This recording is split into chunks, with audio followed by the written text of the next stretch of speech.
Assalamualaikum warahmatullahi wabarakatuh. So hari ni saya nak buat ulasan perlawanan antara JDT versus Kelantan yang mana JDT menang 14-1. Satu rekod yang dicipta oleh JDT dengan jaringan yang terbesar dalam satu saingan perlawanan. Dan juga satu rekod bolos yang tertinggi dalam musim ini dicatatkan oleh Kelantan lah apabila mereka dibolosi sebanyak 14 gol dalam 90 minit. Untuk Kelantan mungkin mereka ada masalah dalaman dari segi pengurusan tak bayar gaji dan sebagainya, tetapi itu saya tak nak sentuh. Saya cuma nak nasihatkan sekiranya perkara tersebut ada, diminta untuk setiap pengurusan pasukan sama ada di Liga Super, Liga A1, Liga A2, Liga A3, Piala Presiden dan sebagainya, tanggungjawab anda adalah untuk menjaga kebajikan pemain. Bermaksud dari segi gaji dan sebagainya, itu adalah tanggungjawab anda, dan bagaimana anda ingin berbelanja itu juga adalah tanggungjawab anda. Anda yang tahu poket anda bagaimana, jadi berbelanjalah mengikut kemampuan. Ukur baju di badan sendiri, bukannya berbelanja lebih-lebih tapi tak mampu nak survive sehingga pemain-pemain yang merana. Jadi benda tu tak bagus lah, sebab benda ni yang merosakkan ekosistem bola sepak di Malaysia, dan memang susah untuk kita maju sekiranya masalah asas ataupun basic kita gagal untuk perkukuhkan lagi. Sebab apa? Sebab gaji itu adalah basic thing, yang mana kalau kita bekerja mesti kita nak gaji. Kalau kerja tanpa gaji tu tak ada lagi lah dibuat melainkan sedekah jariah lah kan. So benda tu yang pengurusan-pengurusan dalam bola sepak Malaysia untuk semua kelab perlu perhalusi dan perlu perbaiki, bukan menyalahkan pihak-pihak lain sahaja. Baik, kita masuk ke dalam ulasan perlawanan. Untuk game ni, saya pertama kali saya nak mulakan dengan JDT lah. Apa perkara yang saya seronok untuk game ni? Perkara pertama yang saya seronok adalah tentang kepulangan Feros Baharudin dan juga Hong Wan. Yang mana Feros walaupun sebelum ni dia dah bermain ataupun dah dapat minit permainan selepas pulih dari kecederaan, tetapi semalam Feros diturunkan dalam kesebelasan utama dan menunjukkan satu kualiti yang bagus untuk menjaga backline pasukan JDT lah. Tetapi pemain yang paling saya nak highlightkan adalah tentang Hong Wan, yang mana setelah sekian lama Hong Wan berehat, akhirnya beliau kembali dalam skuad utama JDT, dan memang saya rasa dia akan menjadi penerus pengganti kepada Nacho Insa yang dah makin berumur. Dan semalam Hong Wan kalau kita nampak daripada segi dia punya contribution dalam take the tempo, dari segi recovery, dari segi membuat hantaran-hantaran jauh ke hadapan dan juga meletakkan bola di belakang pertahanan, memang masih lagi efektif. Dan bagaimana dia membentuk ataupun menjaga midfield sebagai seorang pivot masih lagi menunjukkan kualiti yang sangat baik yang ada pada Hong Wan. Dan semalam kalau kita lihat, Hong Wan berjaya create satu assist kepada Backson, yang Backson sudahkan dengan kaki kiri tu. Itu telah menunjukkan satu kualiti yang bagus lah daripada Hong Wan, yang setelah sekian lama tak dapat minit permainan tetapi masih lagi berbisa untuk kontrol bahagian tengah pasukan JDT. Jadi itu perkara pertama yang saya suka. Dengan kepulangan kedua-dua pemain ini telah membuktikan yang recovery proses yang dilakukan oleh pasukan JDT untuk pemain-pemain yang mengalami kecederaan, mereka memang menjaga kebajikan dan memastikan yang pemain-pemain mereka mampu untuk kembali dalam skuad utama dan memberikan lebih dari apa yang mereka berikan sebelum mereka mengalami kecederaan. So kuduslah untuk bahagian fitness dan juga orang kata apa, rehab JDT apa semua, sebab berjaya untuk memastikan pemain-pemain yang mengalami kecederaan panjang boleh kembali dalam skuad utama mereka dan bermain dengan agak baik. Itu yang pertama. Yang kedua, kalau kita lihat pada perlawanan semalam, apa yang saya suka adalah tentang bagaimana bahagian back three pasukan JDT, iaitu saya boleh puji Glaude dan juga Raupara, yang mana Raupara masuk menggantikan Jonathan Silva lah. So semalam Raupara memberikan satu dimensi game plan yang menarik. Sebab apa?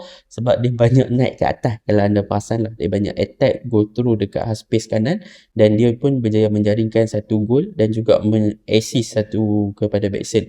And semalam Raupara memang ibarat macam, oh hari ni aku nak main serang lah, so dia naik atas. So memang Raupara semalam selepas dia masuk sahaja bahagian kanan tu, memang dia pergi push tolak bola ke atas, dan dia bentuk combination dengan Yago Sesa lah. Dan di bahagian kiri JDT pula, kalau kita lihat sebelum Jonathan Silva dikeluarkan, kita boleh nampak lah yang Jonathan Silva memang delivery apa yang diberikan kepada beliau. Dan semalam kita boleh nampak bila mana dia fokus untuk bermain sebagai seorang left wing back yang ofensif, dia berjaya create beberapa assist lah sebelum digantikan dengan Kobe Ong. Dan bila mana Kobe Ong masuk pun, kita boleh nampak yang bahagian kiri JDT pun lebih efisien dan lebih menarik apabila mereka menyerang. Dan Kobe Ong pun boleh untuk set up beberapa assist ke bahagian dalam kotak penalti lah. So benda tu positive side lah. Kita boleh nampak bahagian kiri dengan kanan pasukan JDT hidup apabila berjumpa dengan pasukan yang seperti Kelantan. Kalau lawan dengan pasukan yang berintensiti tinggi, susah kedua-dua defend ataupun kedua-dua bahagian JDT ni nak hidup. Tetapi semalam memang hidup kakao lah. Jadi itu yang kedua. Yang ketiga, apa yang saya suka adalah tentang individual brilliance yang ditunjukkan oleh Yago Sesa. Sebenarnya Yago Sesa ni antara player yang saya minat. Waktu first game dia main dengan JDT saya kritik, tetapi di second game dia main dengan JDT saya dah nampak the potential yang Yago Sesa tunjukkan. Tetapi sayang beliau jarang diberikan minit permainan, dan semalam beliau buktikan kalau dia diberikan minit permainan dan diberikan lagi masa untuk dia beradaptasi dengan taktikal Munos, saya rasa Yago Sesa akan jadi one of the best JDT punya winger ataupun wingback yang boleh penetrate di bahagian kanan dengan kelincahan yang ada pada beliau. Sebab apa? Sebab dia punya ball defend, dia ball control, dia punya kelincahan tu dia bagus, dan dia boleh set up goal, dia boleh buat satu curve ball, dia boleh buat cubaan yang menarik. So benda tu memang positive side lah untuk pasukan JDT bila mana mereka ada Yago Sesa. Semalam Yago Sesa buktikan lah yang sepatutnya dia yang menjadi pilihan utama di bahagian kanan, dan Oscar Arribas boleh push ke bahagian kiri ataupun bermain di bahagian more to central area. So benda tu positif yang ketiga lah. Yang keempat yang paling saya suka adalah gandingan Teto Martin dan juga Stuart Wilkin. Semalam Teto Martin dan juga Stuart Wilkin menunjukkan yang mereka mampu untuk memberikan satu dimensi ataupun trajektori yang baru untuk pasukan JDT kontrol bahagian tengah, dan mereka tak perlu nak terlalu rely on Nacho Mendes ataupun Afiq Fazail. Sebab semalam Nacho Mendes dengan Afiq Fazail masuk, mereka tak boleh nak create banyak gol kan, tapi waktu Stuart Wilkin dengan Teto Martin ada, mereka boleh score the goal. So benda tu kita boleh nampak lah yang bagaimana Teto Martin punya pressing rate sangat tinggi, dia punya work rate pun tinggi, dia berjaya untuk create satu gol dan juga assist. Dan kita boleh nampak yang paling menyelah adalah Stuart Wilkin, yang mana Stuart Wilkin semalam memang dia banyak dominate kat central dan juga left half space lah dalam memberi bantuan kepada Kobe Ong dan juga Jonathan Silva. Dan Stuart Wilkin pun ada keupayaan ability untuk menjaringkan gol dari luar kotak penalti. So dia punya link up play, dia punya combination play pun memang mantap. So benda tu memang solid lah untuk pasukan JDT. Dan yang kelima, saya suka combination antara Hidalgo dengan Beksen, which is semalam Hidalgo kata aku dah lama perah ni, so aku nak tunjukkan something apa yang aku boleh buat.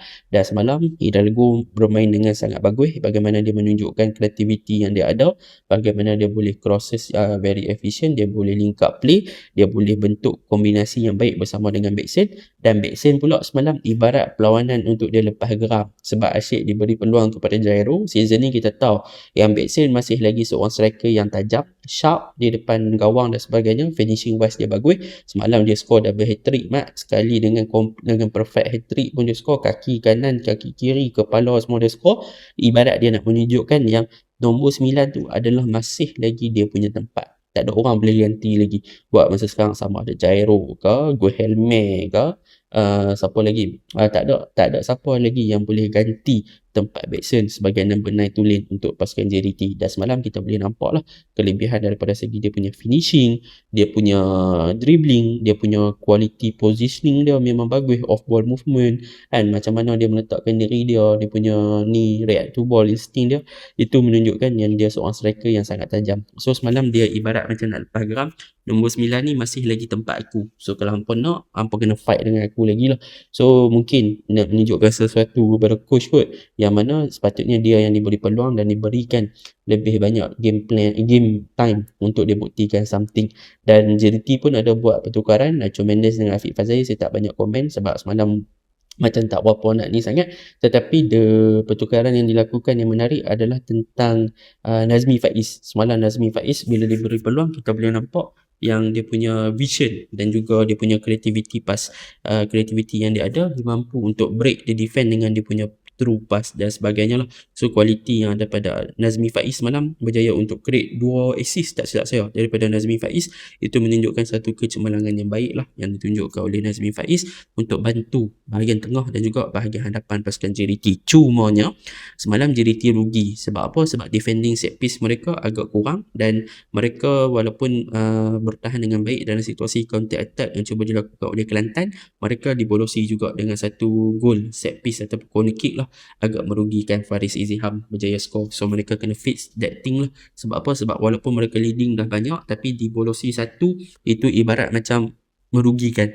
And so ibarat hang dah bermatian-matian menyerang, bertahan dengan baik, recovery apa, tiba-tiba one simple mistake, yang tu yang JDT kena perbaiki. Sebab benda tu yang mereka kena aware bila lawan dengan tim-tim yang orang kata apa, tim-tim yang mempunyai quality gap yang besar berbanding mereka lah. So mereka kena avoid that simple mistake. Dan untuk Kelantan pula, to be honest, mereka ada kind of tactical wise yang more to counter attack, tetapi counter attack mereka depends on Syafiq Ismail sahaja, which is tak ada orang support dan sebagainya, memberikan satu permasalahan yang ketara kepada transition lah, yang mana supporting play lambat apa semua, menyebabkan counter attack tu tak berapa menjadi. Tetapi player seperti Syafiq Ismail semalam mereka menunjukkan walaupun body kecil tetapi dia still boleh do something di bahagian kanan pasukan Kelantan, dan di second half dia more to centralize dan cuba untuk counter attack, tapi mostly dia tak dapat banyak support. Itu yang menyebabkan counter attack Kelantan tak menjadilah, dan benda tu agak merugikan. Tetapi overall defending wise apa semua memang out lah. Memang mereka tak jaga positioning, mereka tak man to man marking, zonal marking mereka pun teruk, and so benda tu yang merugikan sehingga mereka dibolosi 8 gol. Waktu first half sahaja, itu adalah satu jumlah yang sangat besar lah. Nasib baik tak 16, kalau tak 8-8 16 lagi sakit. So banyak benda yang kena perbaiki untuk mereka.